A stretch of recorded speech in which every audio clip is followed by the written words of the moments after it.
हाँ, तो देखिए जब कोई भी इलेक्ट्रॉन हायर एनर्जी लेवल से, जैसे मैंने 3 एनर्जी शेल यहाँ पर बनाए हैं, ये न्यूक्लियस है एटम का, शेल नंबर 1, 2 एंड 3। अब कोई इलेक्ट्रॉन मान लीजिए थर्ड शेल में है, कोई इलेक्ट्रॉन तीसरे नंबर के शेल में है।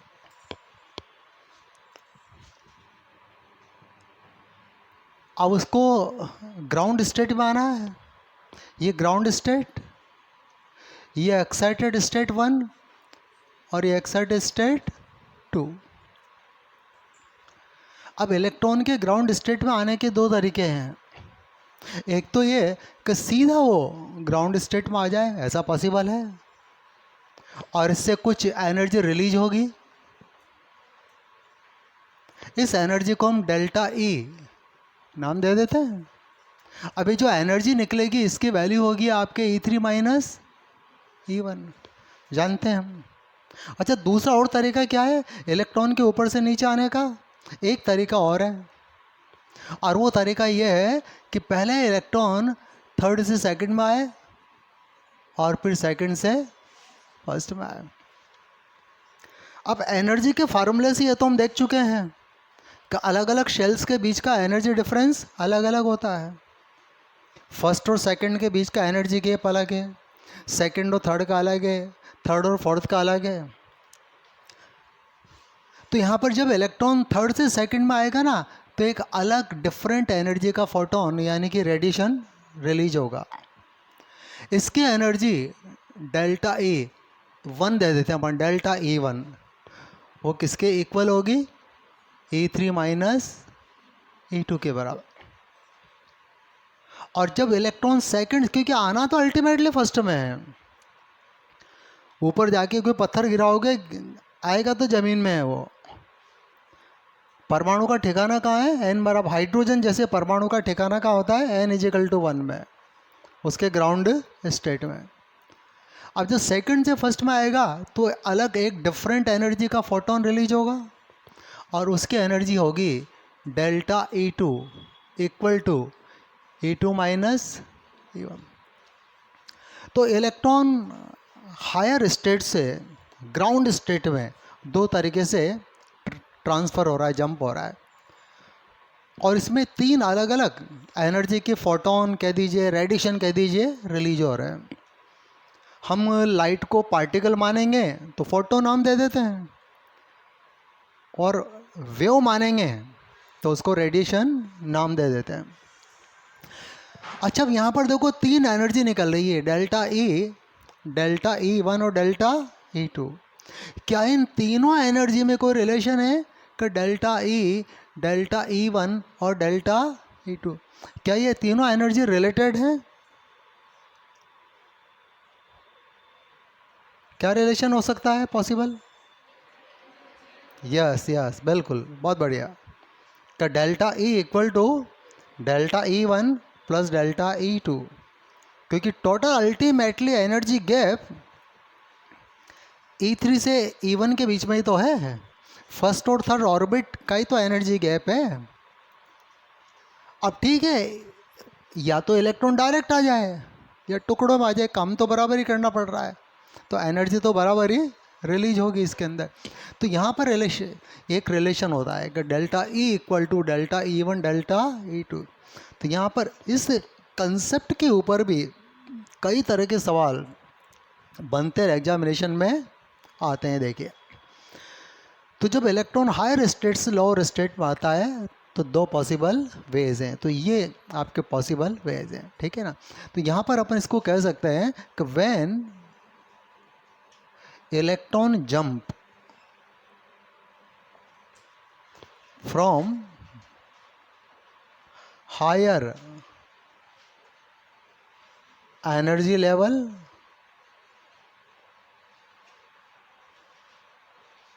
टू ग्राउंड स्टेट, हायर से इलेक्ट्रॉन का आ रहा है ग्राउंड स्टेट में आ रहा है, तो भाई इसके डिफरेंट पॉसिबल वेज होते हैं। When electron jump from high energy level to ground state, तो electron can acquire different possible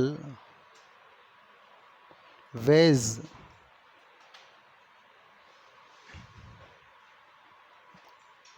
for example, if electron transfer from third orbit to first orbit,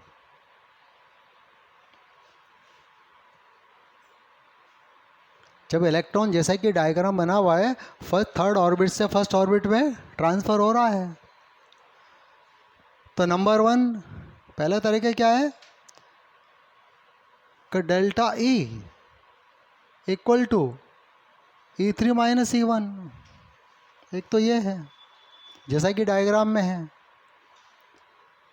और दूसरा तरीका ये है कि delta E1 equal to E3 minus E2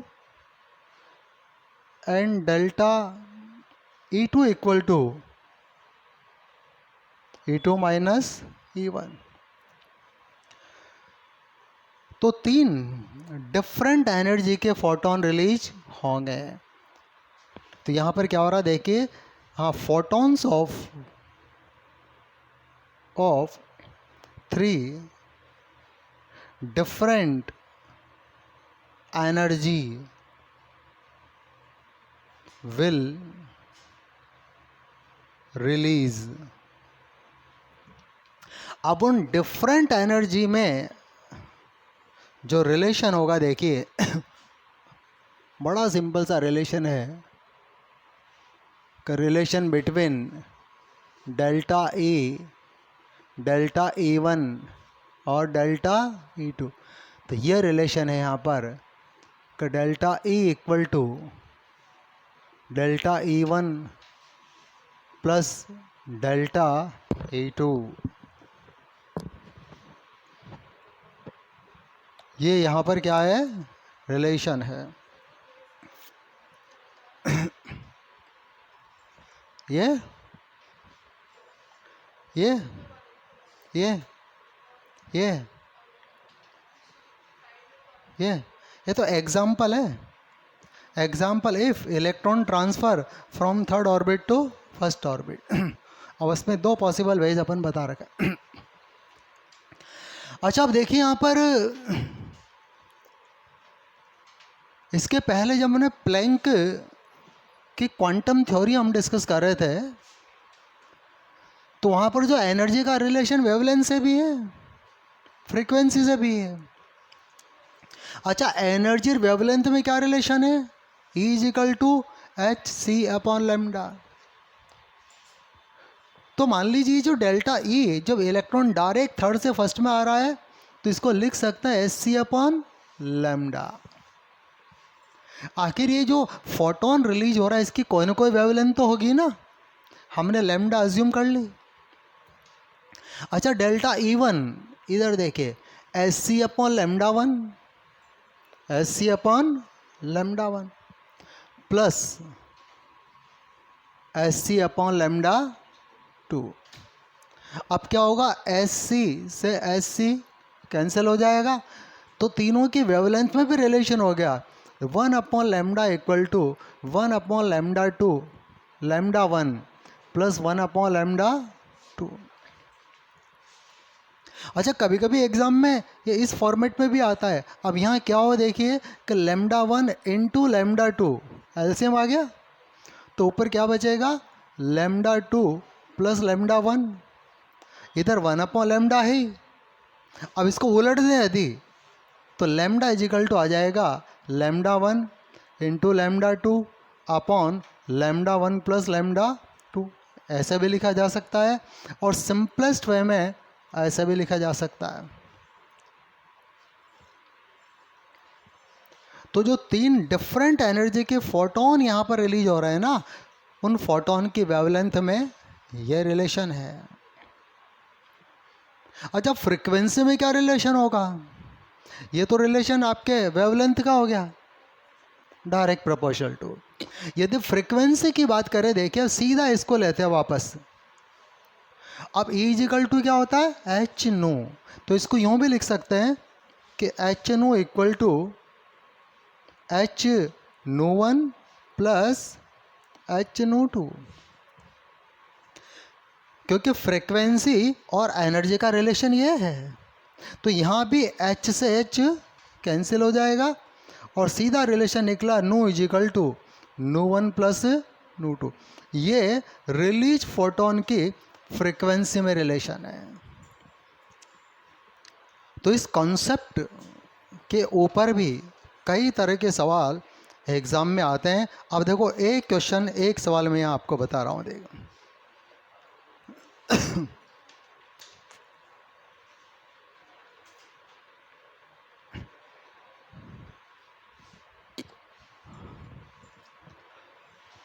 चलो note कर लिया, इसे मिटा दूँ। अब देखिए एक सवाल है,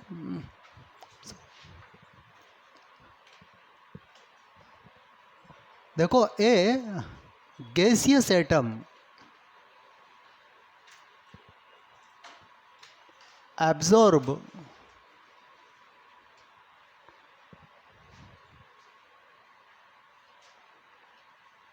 a photon of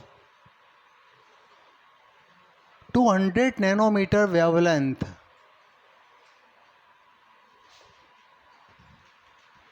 a gaseous atom absorb a photon of 200 nanometer wavelength if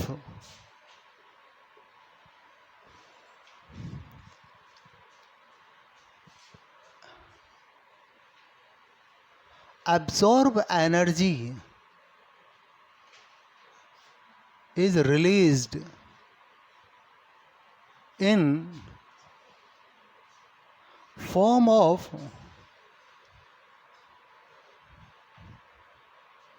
two different photons.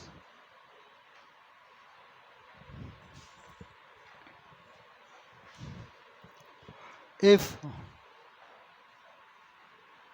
wavelength of one photon is 200 nanometer, is wavelength of one photon is 200 nanometer, find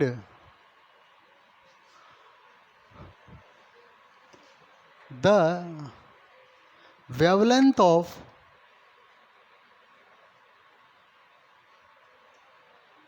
another photon.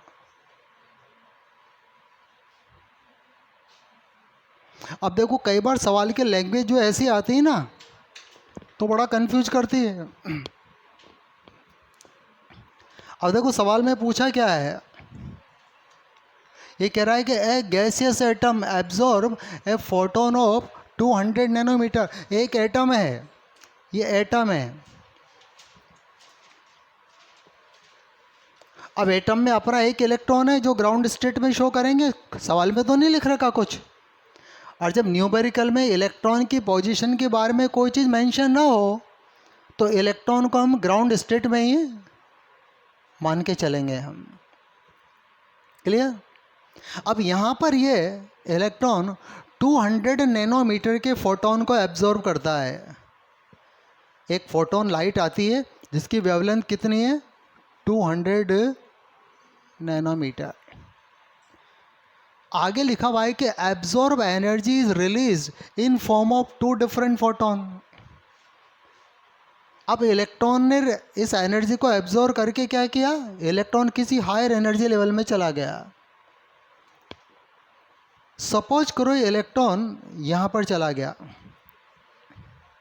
मतलब इससे just ऊपर नहीं गया, क्योंकि just ऊपर जाता ना तो दो डिफरेंट फोटोन रिलीज नहीं करता हो। यदि जैसे कि फर्स्ट ऑर्बिट या सेकंड ऑर्बिट या थर्ड ऑर्बिट है, यदि 200 नैनोमीटर वेवलेंथ का फोटोन एब्जॉर्ब करके ये इलेक्ट्रॉन जस्ट फर्स्ट से सेकंड ऑर्बिट में ही जाता तो दोबारा सेकंड से फर्स्ट में ही आता वो, और जिस वेवलेंथ को उसने एब्जॉर्ब किया था उसी वेवलेंथ को वो इमिट भी कर देता हो। लेकिन सवाल में क्लियर लिखा हुआ है कि absorb energy is release in form of two different photon, दो अलग अलग फोटोन के रूप में वो एब्जॉर्ब एनर्जी को रिलीज कर रहा है। इससे वेरी क्लियर है कि ये इलेक्ट्रॉन सेकंड में नहीं जा रहा, सेकंड से ऊपर किसी में जा रहा है। वो अज्यूम करो थर्ड में जा रहा है, हम अज्यूम करते हैं हम थर्ड में जा रहा है, फोर्थ में भी जा सकता है, बट क्या मान के चल रहे हैं अपन, थर्ड में जा रहा है। इसलिए एब्जॉर्ब एनर्जी को दो डिफरेंट फोटोन में रिलीज कर रहा है। क्या दो डिफरेंट में, एक तो इलेक्ट्रॉन थर्ड से सेकंड में आएगा और एक सेकंड से फर्स्ट में आएगा। अब जब थर्ड से सेकंड में आएगा तो मान लीजिए लैम्डा 1 वेवलेंथ का फोटोन रिलीज कर रहा है, और जब सेकंड से फर्स्ट में आएगा तो मान लीजिए लैम्डा 2 वेवलेंथ का फोटोन रिलीज कर रहा है।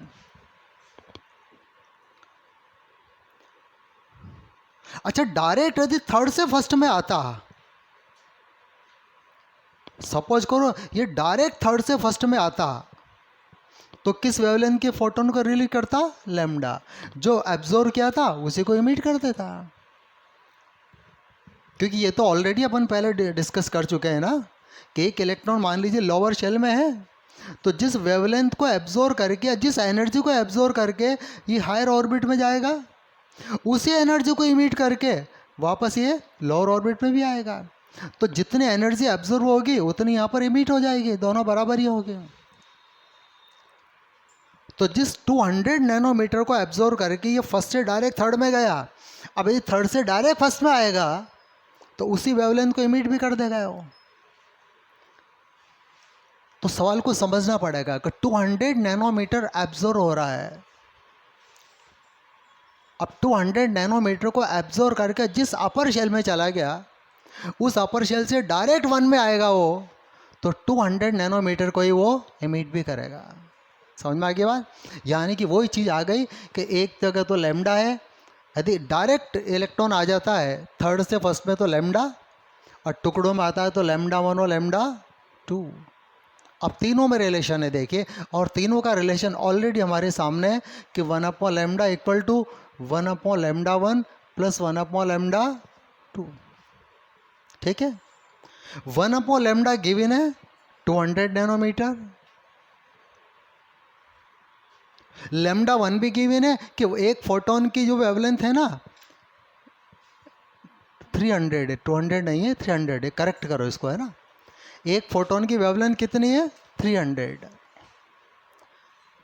तो अनदर फोटोन की वेवलेंथ निकालनी है, तो 1/300 एक की है और 1/λ2 हमको फाइंड आउट करनी है। ये सवाल है, बस समझ में आ गया। चलो सोल्व कर लेते हैं। तो देखिए 1/λ2 इक्वल टू हो जाएगा 1/200 माइनस 1/300, 1/200 माइनस 1/300। अब जरा देखिए 1/λ2 इक्वल टू, ऐसा करते हैं 200 इंटू 300, ये एलसीएम आ गया, और क्या बचेगा 300 माइनस 200, 200, तो 1/λ2 इक्वल टू ऊपर बचा 100 और ये आपके नीचे 200 इंटू 300, 20 से 20 कैंसिल, 1/λ2 इक्वल टू 1/600 और λ2 इक्वल टू 600 नैनोमीटर। ये आंसर है। समझ में आ गया? तो इस तरह के सवाल भी एग्ज़ाम में पूछे जाते हैं। अच्छा देखिए, एक सवाल है यहाँ पर, in which electronic transition in which electronic transition maximum energy will emit. Option 1 infinite to 2, option B second to 1, option C 7 to 3, option D add to 2. उतार लो पहले आराम से और देखिए कि किस इलेक्ट्रॉनिक ट्रांजिशन में मैक्सिमम एनर्जी रिलीज होगी। चलो सोचो। अब देखो आप कंफ्यूज कहाँ हो रहे हो आप। देखो जैसे किसी बच्चे ने मुझे बताया कि साहब 8 से 2, भाई 8 से 2 यदि मैक्सिमम है तो इनफाइनाइट से 2 तो उससे भी ज़्यादा हो गया ना। वो तो कॉमन सेंस से सोचने की बात है। भाई इनफाइनाइट से आ रहा है तो और भी ज़्यादा एनर्जी रिलीज करेगा। अच्छा एनर्जी जो प्रोफाइल डायग्राम है ज़रा देखिए, ये n इजिकल टू 1, सबसे बड़ा एनर्जी गैप तो 1 से 2 के बीच में होता है। अब आगे तो जैसे जैसे ऊपर जाओगे ना, एनर्जी शेल के बीच का डिफरेंस कम से कम होता जाएगा। इतना कम कि यहाँ बनाना भी पॉसिबल नहीं होगा। अब जरा देखिए, एक तो इलेक्ट्रॉन 2 से 1 में आ रहा है। इवन इनफाइनाइट शेल है ना तो बिल्कुल मिला हुआ होगा इनफाइनाइट तो, क्योंकि जैसे जैसे n की वैल्यू बढ़ेगी ना, दो शेल के बीच का एनर्जी डिफरेंस घटता है। सबसे बड़ा एनर्जी डिफरेंस तब होगा जब इलेक्ट्रॉन किसी अपर शेल से 1 में आएगा। हाँ 3 से 1 होता तो और भी ज़्यादा बड़ा होता, लेकिन ऐसा तो कोई ऑप्शन है नहीं। तो हमारा आंसर क्या आएगा? 2 से 1। भाई इनफाइनाइट से 2 में भी आएगा ना, ये इनफाइनाइट से 2, ये डॉटेड लाइन है, इनफाइनाइट वाली लाइन है। देखो ये डिफरेंस इस डिफरेंस से तो कम ही है। तो इनफाइनाइट वाली टर्म देखकर कंफ्यूजन हो, सब इनफाइनाइट से आ रहा है, इनफाइनाइट तो चांद के भी पार है। तो ऐसा नहीं है, क्योंकि जैसे जैसे n बढ़ाओगे ना आप, energy difference between two orbit regular decrease घटेगा। सबसे बड़ा एनर्जी गैप कब होगा? जब इलेक्ट्रॉन किसी अपर शेल से 1 में आएगा। अब 2 से 1 में आएगा, हाँ 3 से 1 होता, मान लीजिए ऑप्शन सी में ऑप्शन ये होता 3 to 1, फिर हम आंसर बी की जगह सी लगाते हैं।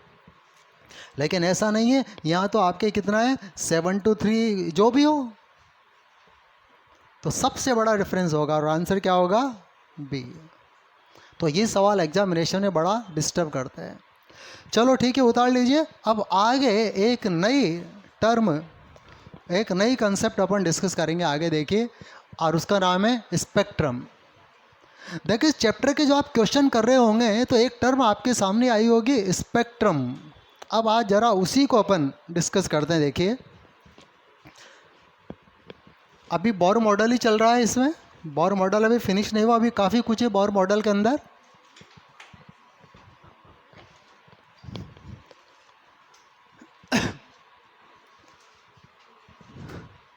देखो रदरफोर्ड मॉडल के जब फेलियर अपन पढ़ रहे थे ना, फेलियर्स,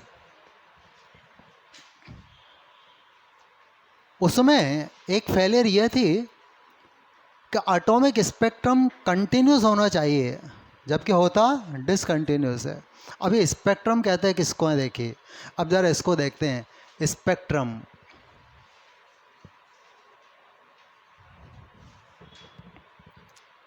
देखो what is the meaning of spectrum? Spectrum का मतलब क्या है भाई? क्या किसी चीज का नाम है स्पेक्ट्रम? जैसे इसका नाम पेन है, इसका नाम टेबल है, क्या किसी चीज का नाम स्पेक्ट्रम है? किसको बोलते हैं स्पेक्ट्रम? हाँ बोलो। हाँ आप लोग ठीक समझ रहे हो, लेकिन तो देखिए स्पेक्ट्रम, तो बड़ी सिंपल सी डेफिनेशन ये होगी कि arrangement of light in order of wavelength, that is the spectrum. तो देखिए, अरेंजमेंट ऑफ लाइट, लाइट कह दीजिए, रेडिएशन कह दीजिए, एक ही बात है। ये लाइट जाना पहचाना वर्ड है इसलिए बार बार यूज हो जाता है, बट साइंटिफिक वर्ड है रेडिएशन, इलेक्ट्रोमैग्नेटिक रेडिएशन। तो अरेंजमेंट ऑफ लाइट और radiation in order of wavelength, in order of wavelength is known as spectrum।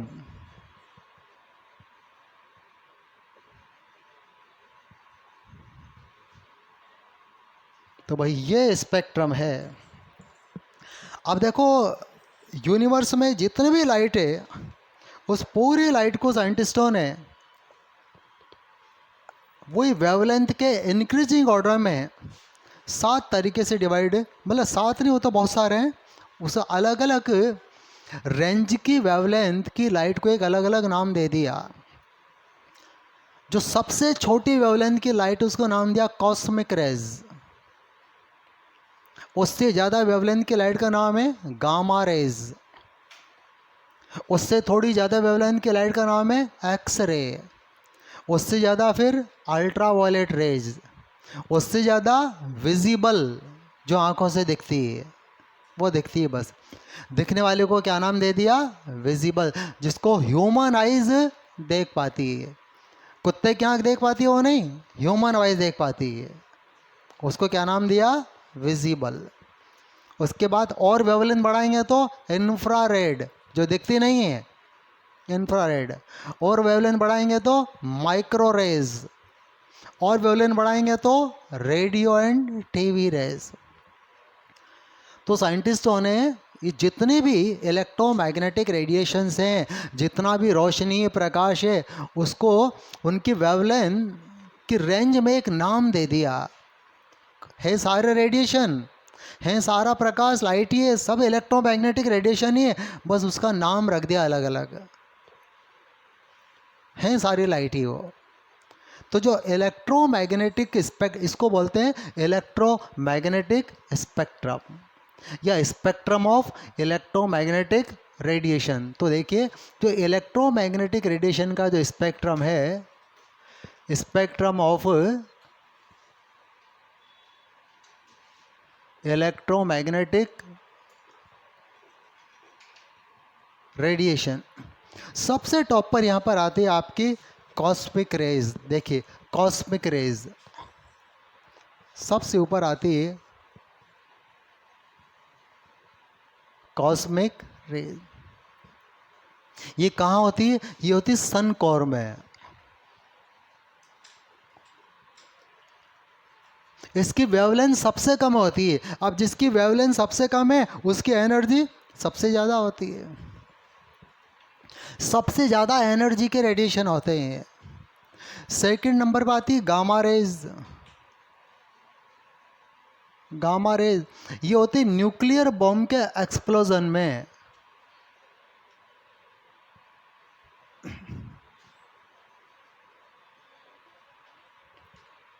ये न्यूक्लियर बॉम्ब के एक्सप्लोजन में होती है। तीसरे नंबर की रेज आती है एक्स रेज। ये वेवलेंथ का डिक्रीजिंग ऑर्डर है। ये सन में भी होती है, और जो एक्सरे मशीन होती है, एक्सरे करते हैं ना, उसमें भी होती है। चौथे नंबर होती है आपके अल्ट्रा वायलेट।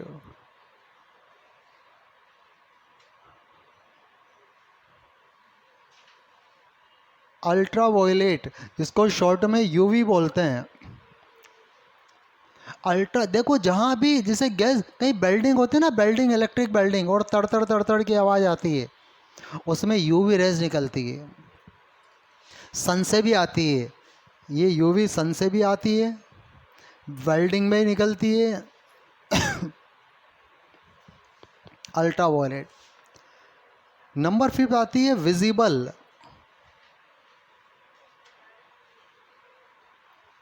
आंखों से दिखती जो विजिबल। अब विजिबल का सोर्स सन तो ही, सन का तो सन में से तो सब निकलता है वैसे विजिबल। इसके अलावा इलेक्ट्रिक बल्ब, जो बल्ब हम लेते हैं, मतलब जो भी रोशनी कहते हैं ना प्रकाश के लिए जिस अपरेटस को भी काम में लेते हैं हम, वो सब क्या होती है आपके विजिबल होती है। इसकी रेंज होती है विजिबल की, देखिए हाँ 3600 ऑंगस्ट्रॉन से 7800 ऑंगस्ट्रॉन तक। इसकी जो रेंज होती है लैम्डा की, वो होती है 3600 ऑंगस्ट्रॉन टू 7800 ऑंगस्ट्रॉन। ये जिन बच्चों ने मुझे स्पेक्ट्रम को समझाया ना, वो कल विजिबल लाइट का स्पेक्ट्रम है बस, वो केवल विजिबल लाइट का स्पेक्ट्रम है। Number 6 infrared. इंफ्रारेड इसको शॉर्ट में बोलते हैं IR, इंफ्रारेड। अब देखो इंफ्रारेड कहाँ होती है, जो टीवी का रिमोट होता है, जो रिमोट होता है ना, इंफ्रारेड लाइट सोर्स, जो उसमें से जो रेज निकलती है वो दिखती है क्या, नहीं दिखती है, और वो होती है आपके इंफ्रारेड। जो रिमोट, जितने भी रिमोट कंट्रोल होते हैं सब इंफ्रारेड यानी कि IR से चलते हैं remote. Number 7 micro raise.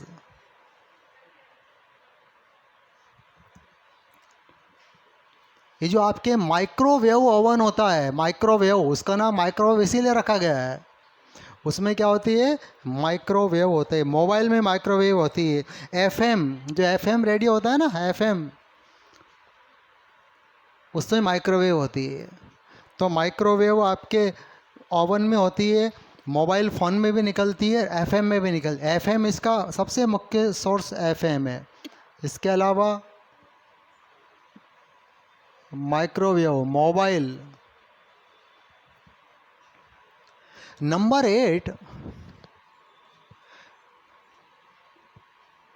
Radio and TV rays. ये जितना भी टेलीविज़न का जो प्रसारण होता है ना, ट्रांसमिशंस का, अब एंटेना लगाती है और टीवी चलने लगता है। अब एंटेना हवा से तो पकड़ रहा है रेडिएशन, हवा में कहाँ से आ रहे हैं, जो टीवी का जो रिले सेंटर होता है वहाँ से आता है।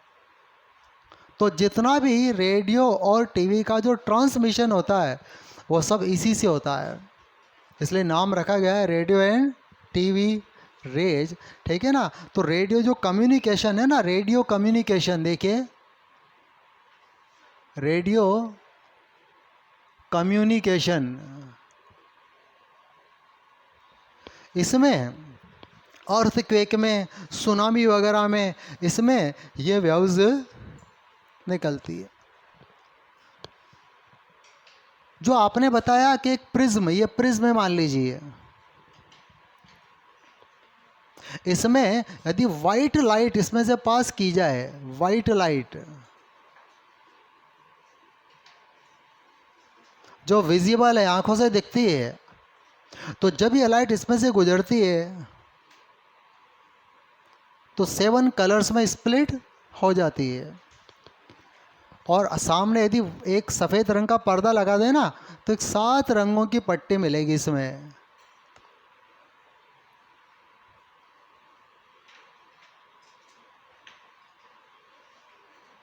ऐसे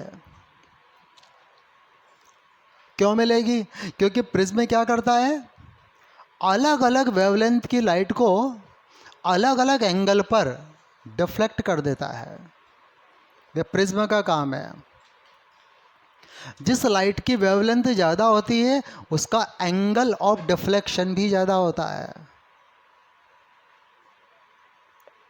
अब क्योंकि वाइट लाइट में तो सारी वेवलेंथ मिली हुई है, सारी मतलब वो जो हमको आंखों से दिख रही है, जिसकी रेंज 3600 ऑंगस्ट्रॉन से 7800 ऑंगस्ट्रॉन तक है। जब ये सारी वेवलेंथ मिली हुई होती है, हमारे आंखें उसको वाइट लाइट की फॉर्म में महसूस करती है। अब चूंकि वेवलेंथ तो अलग अलग है और हर एक वेवलेंथ का एक अलग एंगल ऑफ डिफ्लेक्शन भी है।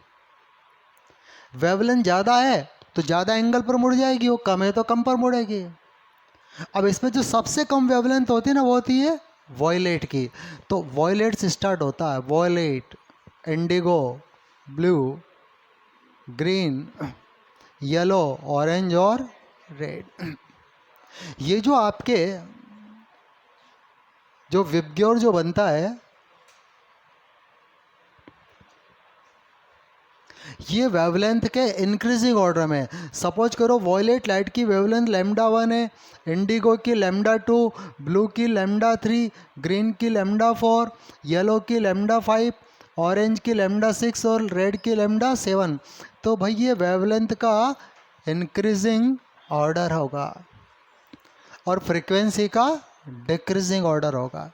अच्छा, यहाँ भी कॉस्मिक से लेकर के आपका रेडियो तक वेवलेंथ बढ़ती है और फ्रीक्वेंसी घटती है। तो यहाँ भी अब ये जो स्पेक्ट्रम है ये केवल विजिबल लाइट का स्पेक्ट्रम है, बट एक्चुअल इलेक्ट्रो, अब देखो विजिबल लाइट भी इलेक्ट्रोमैग्नेटिक रेडिएशन ही है। कंप्लीट इलेक्ट्रोमैग्नेटिक रेडिएशन का स्पेक्ट्रम तो ये है, जिसको हमने कॉस्मिक से लेकर से रेडियो एंड टीवी रेज तक हमने क्लासिफाइड किया है। तो from cosmic to radio rays wavelength increase and frequency decrease. इसको भी हम नोट कर लेते हैं कि from cosmic to radio rays क्या होगा कि जो लैम्डा है भाई, लैम्डा तो बढ़ेगा, इंक्रीज, एंड फ्रीक्वेंसी यानी कि नो डिक्रीज, नहीं फ्रीक्वेंसी नहीं, बिल्कुल फ्रीक्वेंसी नहीं, वेवलेंथ इंक्रीज, बिल्कुल हाँ, wavelength increase and frequency decrease. ये आपके स्पेक्ट्रम है।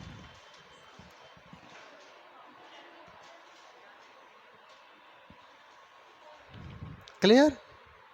अच्छा, आप देखते हैं टाइप ऑफ स्पेक्ट्रम। देखिए, अब बात करते हैं स्पेक्ट्रम की टाइप ऑफ स्पेक्ट्रम। अब देखो स्पेक्ट्रम के डिफरेंट पैटर्न्स होते हैं। देखिए टाइप ऑफ स्पेक्ट्रम,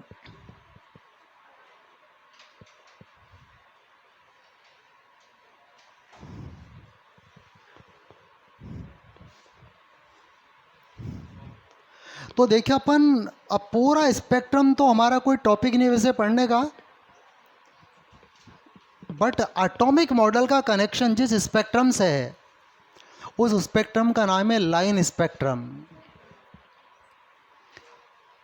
वैसे एक तो होता है इमिशन स्पेक्ट्रम, एक होता है एब्जॉर्प्शन स्पेक्ट्रम। लाइट के इमिशन के कारण जो स्पेक्ट्रम बनता है वो इमिशन स्पेक्ट्रम, लाइट के एब्जॉर्प्शन के कारण जो स्पेक्ट्रम बनता है वो एब्जॉर्प्शन स्पेक्ट्रम। जैसे इस बल्ब में से लाइट निकल रही है, इस लाइट को प्रिज्म में से गुजार दें तो जो लाइट का पैटर्न बनेगा वो इमिशन स्पेक्ट्रम। ठीक है ना? यदि इस बल्ब की लाइट को किसी गैस में से गुजारें, हम किसी गैस में से पास करें, तो उस गैस के मॉलिक्यूल इस लाइट में से किस पर्टिकुलर वेवलेंथ की लाइट को एब्जॉर्ब कर लेंगे। तो जो पैटर्न बनेगा ना, उस पैटर्न में उस लाइट एब्सेंट मिलेगी हमको, वो लाइट नज़र नहीं आएगी। तो उसको क्या बोलेंगे फिर? Absorption spectrum. एटम लाइट को एब्जॉर्ब भी करता है और इमिट भी करता है। जब किसी एटम को लाइट एनर्जी दी जाती है तो एटम में ग्राउंड स्टेट के इलेक्ट्रॉन एक्साइटेड स्टेट में चले जाते हैं, उससे जो स्पेक्ट्रम बनेगा वो एब्जॉर्प्शन स्पेक्ट्रम। अच्छा, वो स्पेक्ट्रम कैसा बनेगा कि उस पर्टिकुलर वेवलेंथ की लाइट गायब हो जाएगी बस, और लाइट का कुछ हिस्सा ब्लैक रह जाएगा, काला रह जाएगा, देखेगा नहीं वो, जिसको बोलेंगे एब्जॉर्प्शन स्पेक्ट्रम। अच्छा, एटम में एक बार इलेक्ट्रॉन हायर लेवल पर चले गए तो दोबारा लोअर लेवल पर भी आएंगे वो, तो लाइट को इमिट करेंगे, उस इमिटेड लाइट की खास वेवलेंथ होगी, और उस लाइट को यदि जमा दे एक ऑर्डर में हम, उस स्पेक्ट्रम का नाम होगा एमिशन स्पेक्ट्रम। इसके अलावा एक तो होता है लाइन स्पेक्ट्रम, एक होता है कंटिन्यूअस स्पेक्ट्रम। तो देखिए टाइप ऑफ स्पेक्ट्रम है जिससे हमारा कनेक्शन है एटॉमिक मॉडल का, उसमें एक तो होता है कंटिन्यूअस स्पेक्ट्रम, कंटिन्यूअस स्पेक्ट्रम। तो देखो जो मॉलिक्यूल का जो स्पेक्ट्रम है, ठीक है ना, मॉलिक्यूल का स्पेक्ट्रम, नॉर्मल लाइट का स्पेक्ट्रम, जैसे कि स्पेक्ट्रम ऑफ द सनलाइट, इसका एग्जाम्पल क्या है, जैसे कि स्पेक्ट्रम ऑफ द सनलाइट,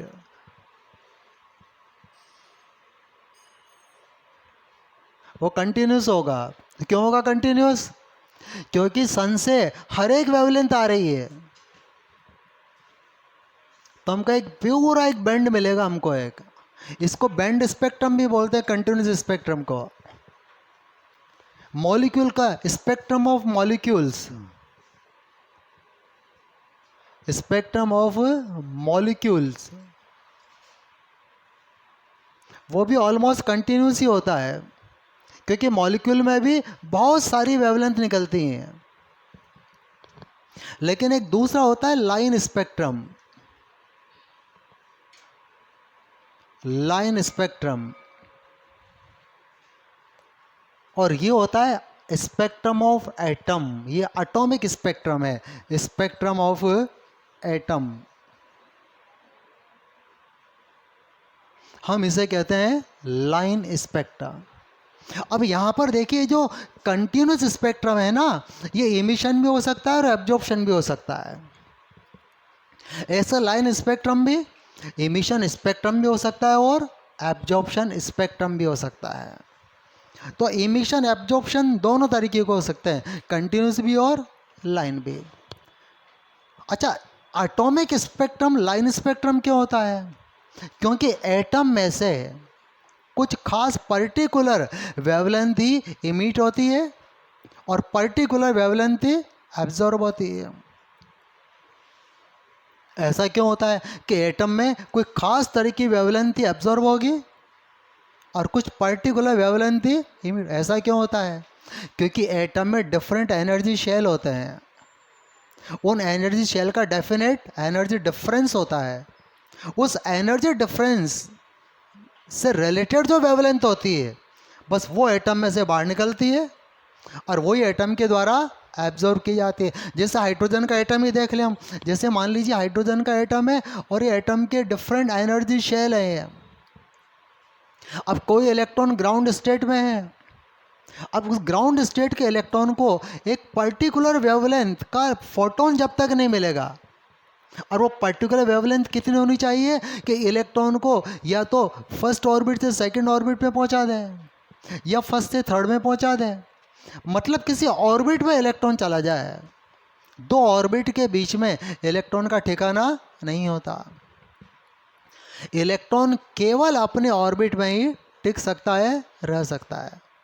अब हाइड्रोजन एटम के किन्हीं भी दो ऑर्बिट के बीच का जो एनर्जी डिफरेंस है, बस उस एनर्जी का फोटोन यदि इलेक्ट्रॉन को मिल गया तो जंप कर जाएगा, वो नहीं मिला तो इलेक्ट्रॉन जंप नहीं करेगा। ये पॉसिबल नहीं होता इलेक्ट्रॉन के लिए कि सब इलेक्ट्रॉन एक ऑर्बिट से दूसरे ऑर्बिट में न जाकर के आधी दूरी तय कर वापस आ जाए, ये ऐसा नहीं होता। जैसे हम आधी सीढ़ी चढ़ सकते हैं क्या? सीढ़ी तो एक ही चढ़नी पड़ेगी, इसके बाद दो, नहीं हम तो 2.5 सीढ़ी चढ़ेंगे, गिर पड़ोगे। ऐसे इलेक्ट्रॉन केवल ऑर्बिट में रह सकता है, बस दो ऑर्बिट के बीच में इलेक्ट्रॉन का कोई ठिकाना, कोई जगह नहीं होती। अब क्योंकि एटम में ऑर्बिट्स के बीच का एनर्जी डिफरेंस फिक्स है और उस फिक्स एनर्जी डिफरेंस को फाइंड करने के लिए फिक्स वेवलेंथ का फोटोन ही, लाइट ही चाहिए। बात समझ में आ गई? इस तरीके से तो इसीलिए एटॉमिक स्पेक्ट्रम कैसा बनता है? लाइन स्पेक्ट्रम बनता है।